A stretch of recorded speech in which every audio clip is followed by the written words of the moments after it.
It's like Marta. M-A-R-T-A. And so I went to Chicago. Me and Jan were just talking about this for the show.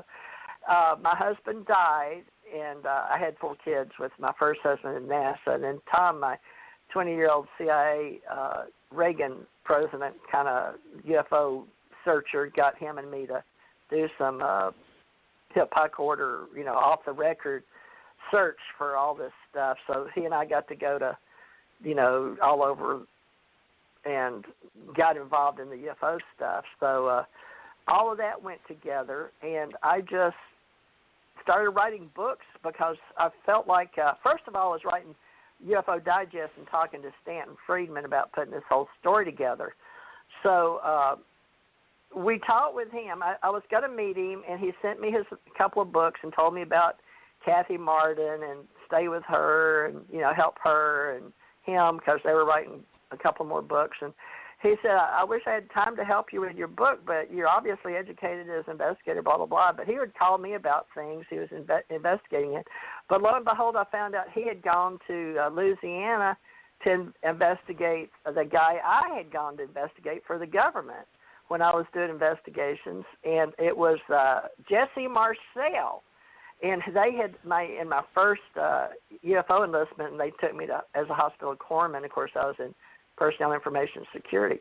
So while I was in the first time, I got to do the UFO stuff, and then with my husband for Reagan, and then got to do it with Stanton Friedman and Don Berliner, and there was some other gentleman in there. And then Jan Aldrich came along and confirmed that recently in our UFO Secret Space group to start doing these shows and putting it on oral books. But that's the short version of how I came to be an ET psychic ESP person. And then I started doing the tarot and readings. So I've been doing readings literally since 84. So how many years? 94, 2004. 35, roughly the same, Karen, about the same time, 35 years or so, right? So I just took to it like a duck to water, I guess, Janet. But it's your turn. How'd you do those 80s were magical years. I know that. They were. Those 80s were something else. They really were. Yeah. Well, so that is very fat. That's wonderful. It's been a good life. Yes, and before we go to me, I want to make sure, Karen, do you have any more questions for TJ about what we were just talking about? No, I think it's interesting. I'm quite familiar with Clear Lake, and when Robert was sick and went to MD Anderson, we lived with some very dear people from time to time in Clear Lake. We were around NASA, and then Houston's very dear to me, and I love that Rice University area. And I remember the Aquarian bookstore. I think it was, and they had the hippie area in Houston was over by Montrose in the late 70s. Do you remember that, TJ? Oh, yeah, I lived, and all of but that. I didn't know so about that it was in the great. 70s. But I was an investigator. Yeah, they started around 78. Really, I started professionally doing all this around 78. And I was all over, from the United States to Brazil, most of the time in Brazil, a few months out of the year in the United States. And then in 84, I started in Italy and lived there for 5 years, back and forth, back and forth, back and forth. So I kind of settled down, and then I went for training in Canada for 3 months with a therapeutical group, and worked there. And learned there. I was basically in school, and went to school in California, and then we started the clinic in 90. Mm-hmm. And then I was back and forth from Brazil to the United States. So I've not been settled really until Robert and I got back together after the second time around in 2000, because the first time around was from 1966 to 1976, 10 years, and then we took a break for 22 years and got back together in 2000.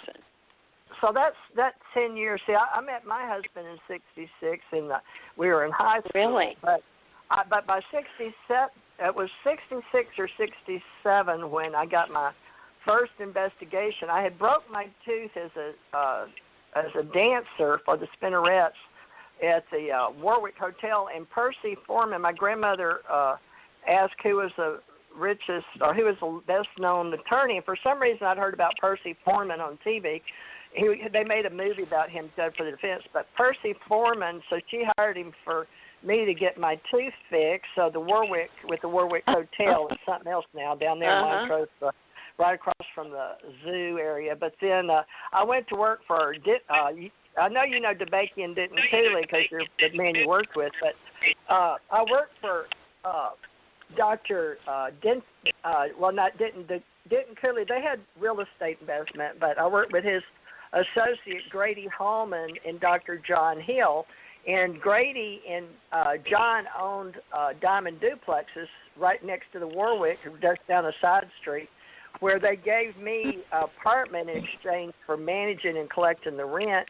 And then John, me and Tom knew John through him playing his music, and I knew him through riding horses with his wife, Joan Robinson Hill, who happened to be from Louisiana.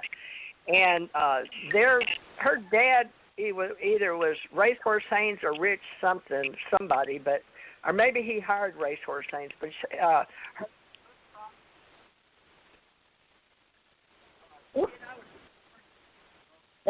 anybody there?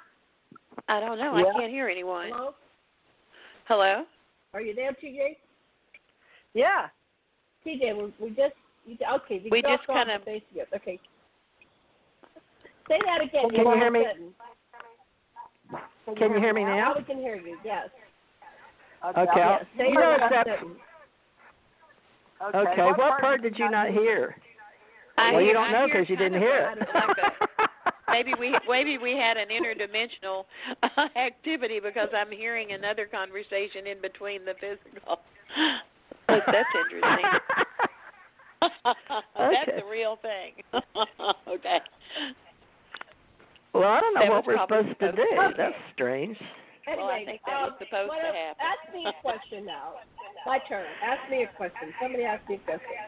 Yeah, Janet, how did you get into this ET psychic? Yeah, Can you all hear the vibration? It's like we're in a well, or when you're not talking. The echo. It's an echo. Mute. Go ahead and mute. Yeah, when you're not talking. Okay. Mute, okay. Okay. So who's asking? Oh, so TJ asked me, how did I get into this? Okay, as a teacher. So all my life I've been counseling people, younger people than I would come up and tell me all their problems, and I was going, why is everybody telling me my problems? I think that was kind of like the universe telling me that I had an extra level of sensitivity and empathy, and that I was able to, heal and calm people or facilitate their healing. So I formally got into my studies as a therapist when I met Dr. Lesson in 1997. Up until then, everything was very informal. I met Dr. Lesson at a Tantra conference in Mount Madonna, and then I saw him again in upstate New York at another conference, and I decided to go back to Hawaii, pack my stuff, leave my functional relationship on Oahu, and move in with Dr. Lesson in September 1997. And when I landed here, he told me in counseling sessions right away. So I was like the secretary for Carl Jung, and Carl Jung was our lineage. We went to study with Dr. Howard Stone. They were Jungian psychiatrists, psychologists, and Carl Jung was not Carl Jung. Hal Stone, Dr. Hal Stone, studied directly with Carl Jung. Hal's in his guiding cell. So we were doing a process called voice dialogue facilitation.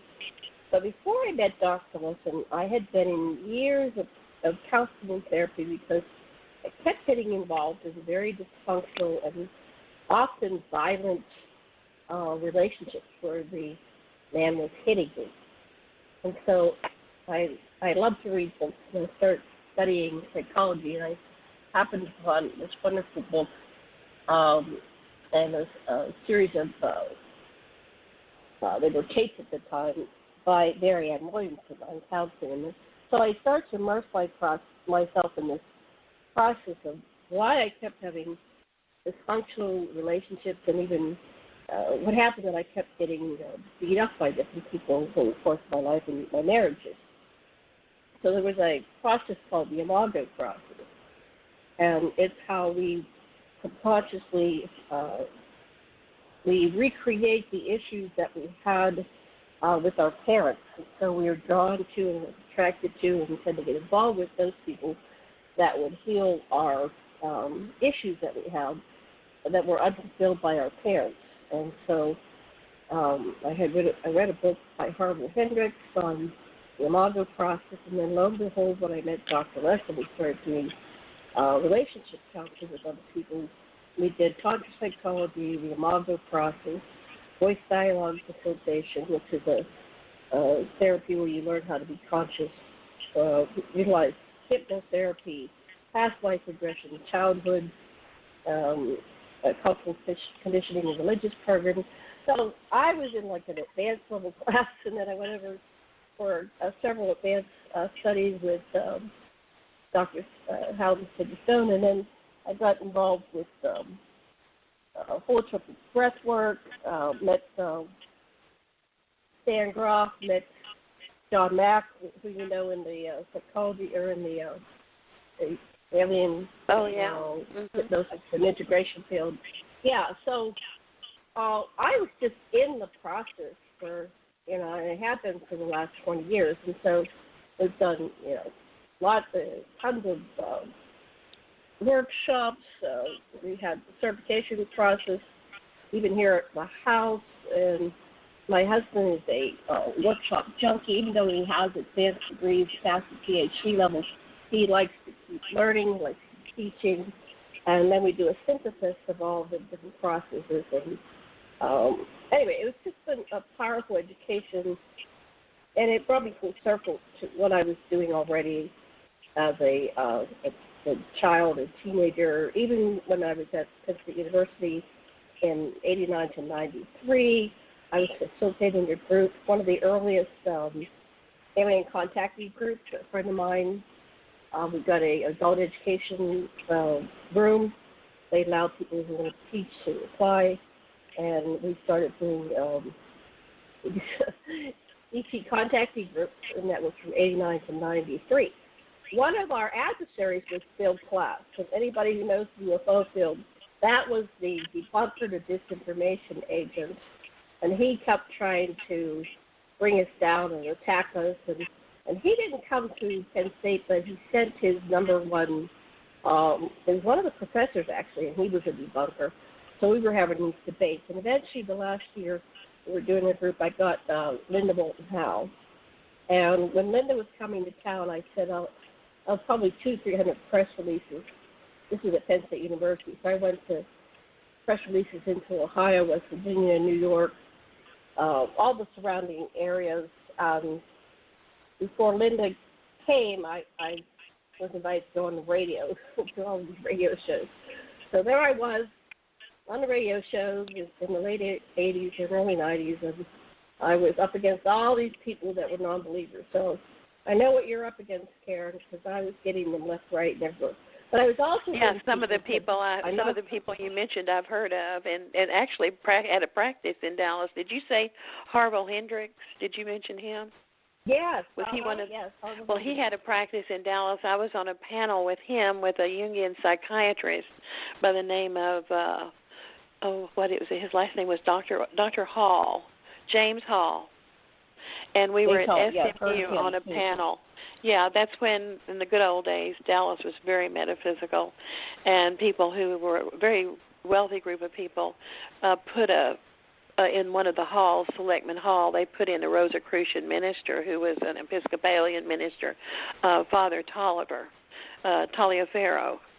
And so he actually held services and the whole thing of metaphysics at SMU. Can you imagine that? So anyway, I just wanted to share all that. I knew some of those people. You had a great background, Janet. My goodness. That's fabulous. And then I was doing my own therapy. To be a good therapist, you have to do your therapy. You have to be a clear channel You can't be projecting your junk on other people. So you have to keep working on yourself